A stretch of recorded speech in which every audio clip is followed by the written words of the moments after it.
आजकल पाकिस्तान में ये क्या हो रहा है, टिकटॉकर्स हों या एक्ट्रेसेस, सबको अपनी प्राइवेसी का ख्याल ही नहीं रहा। शौहर और बीवी का रिश्ता सबसे मुकद्दस रिश्ता समझा जाता है। ये रिश्ता एक दूसरे की इज्जत और राज को छुपाने का होता है, लेकिन अफसोस अब ये प्राइवेसी भी ट्रेंड बनना शुरू हो गई है, सोशल मीडिया पर लाई जा रही है।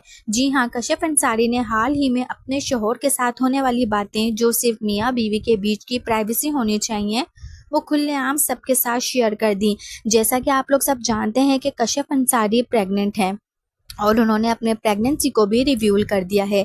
सवाल ये है, क्या ये सिर्फ फेम और शोहरत के लिए हो रहा है या फिर वाकई प्राइवेसी की कोई अहमियत ही बाकी नहीं रही। हम आपको आखिर में दिखाएंगे कि किस तरह कशिफ अंसारी ने अपनी वो प्राइवेसी भी सबके साथ शेयर कर दी जो सिर्फ एक हस्बैंड वाइफ के दरमियान होनी चाहिए। आप अपनी स्क्रीन पर देख सकते हैं।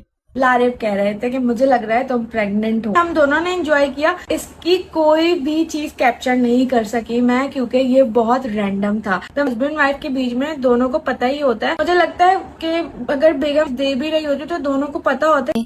जैसा कि अभी आपने देखा कि कशिफ अंसारी ने किस तरह बेहुदा बातें की अपनी प्रेगनेंसी के बारे में, तो इस पर आपकी क्या राय है कि ये टिकटॉकर्स को अब हमें इनफॉलो कर देना चाहिए ताकि इनकी अकल ठिकाने आ जाए? हमें कमेंट्स में ज़रूर बताइएगा। हमें आपके कमेंट्स का हमेशा से इंतज़ार रहेगा। मिलते हैं एक और नई वीडियो के साथ। अपना बहुत सारा ख्याल रखिएगा। तब तक के लिए अल्लाह हाफ़िज़।